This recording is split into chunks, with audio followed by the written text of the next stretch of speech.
Friends, I'm very happy to be amidst you today.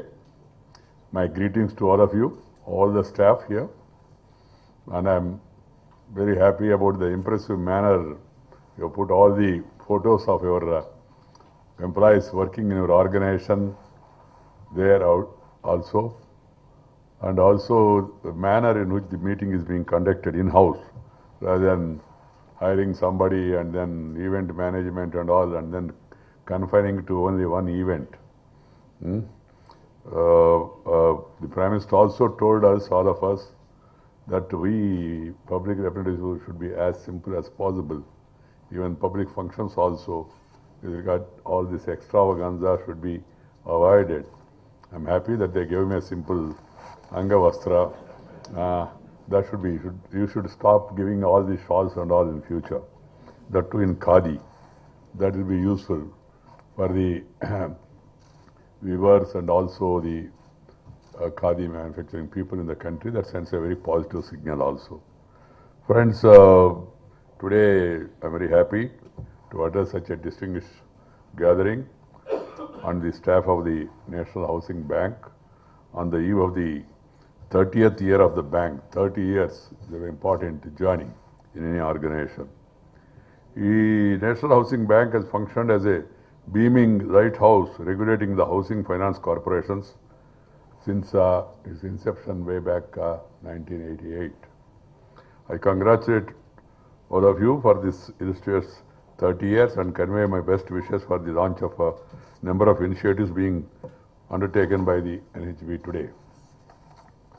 Our government, under the inspiring leadership of Prime Minister Narendra Modi, has initiated a slew of reforms in the last 3 years to transform the economy, breathing a new life into government policies and the way governance is carried out. The Prime Minister told all of us, gave us 3-line mantra: reform, perform and transform. Of course, as the Information Broadcasting Minister, I added reform, perform, transform and then inform also to the people. Friends, the Prime Minister has told all of us minimum government, maximum governance.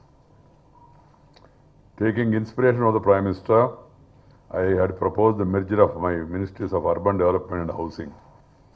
Earlier I was minister for 3 ministries. Now I am minister for 2 ministries. Housing and urban affairs both are married together because they have to live together. Housing is an important aspect. So that way a new beginning has been made. I hope others also will follow the same. I feel happy to share that the measure is done. It will create synergy, better coordination and planning between housing and urban infrastructure projects. The move is aimed at reducing bureaucratic redundancy while leveraging on the core strength and resources of the 2 ministries to better deliver urban and housing solutions to the people of the nation. Housing and shelter forms one of the most basic needs of human being.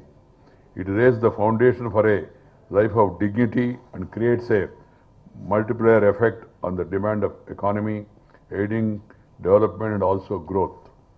By investing in homes, people, in particular the low-income groups, accumulate equity that can then be used as collateral, making them more creditworthy for accessible finance through formal channels and also for generating income. Against this background, addressing housing shortage and improving affordability remains an integral part of our national policy towards poverty alleviation. Over the last 3 years, our government and other stakeholders, including NHB, have committed themselves to improve the housing conditions in India. Our Prime Minister Modi ji has envisaged a dream of providing housing for all by 2022. One of the major decisions taken by the government to ensure a decent house for dignified living for all the poor by 2022, that is the 75th year of independence. This stems from the realization that with an increasing number of urban agglomerations, the poor and vulnerable groups living in poor conditions required affordable and safe housing. People are lacking access to basic services and living spaces. isolated from livelihood opportunities and vulnerable to forced evictions or homelessness. Our housing shortage is estimated around 6 crores, both in the rural and urban areas. And the challenge continues to grow with the time due to urbanization and emergence of new cities. Urbanization is irreversible. You can't reverse it even if you wish also. It has become a natural transformation. Even I have migrated from rural development to urban development now. Earlier I was rural development minister. This mission is thus a cornerstone for commitment to inclusive development. People are coming to urban areas for education, employment, entertainment, economic upliftment, and also enhanced medical facilities. These 5 E's are driving people from the rural to urban areas. So accordingly, the extensive consultations were held with the states, union territories, and the Pradhan Mantri Awas Yojana was launched by the Prime Minister on June 25, 2015. This mission is now 24 months or 2 years old, and I will share a brief account of how course of this mission substantiates our claim of a government with a difference. This is a government with a difference. Under Pradhan Mantri Awas Yojana, as on date, the total number of affordable houses approved for construction under PMAY Urban is whopping 20,95,780 houses, 18 houses. Significance of this scale of housing activity flows from the fact that during 10 years, 2004 to 14, the previous government approved construction of only 13,82,768 houses. So, but we have, and what we have approved exceeds this by good 7,12,950 in such a short span. That was 10 years. This is 2 years.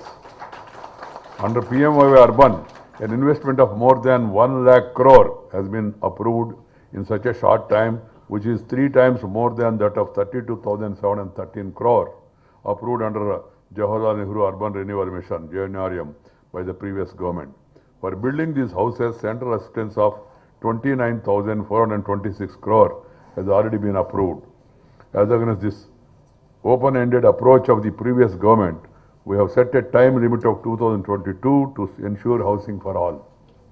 Most importantly, our government have put in place an enabling ecosystem to speedily promote affordable housing.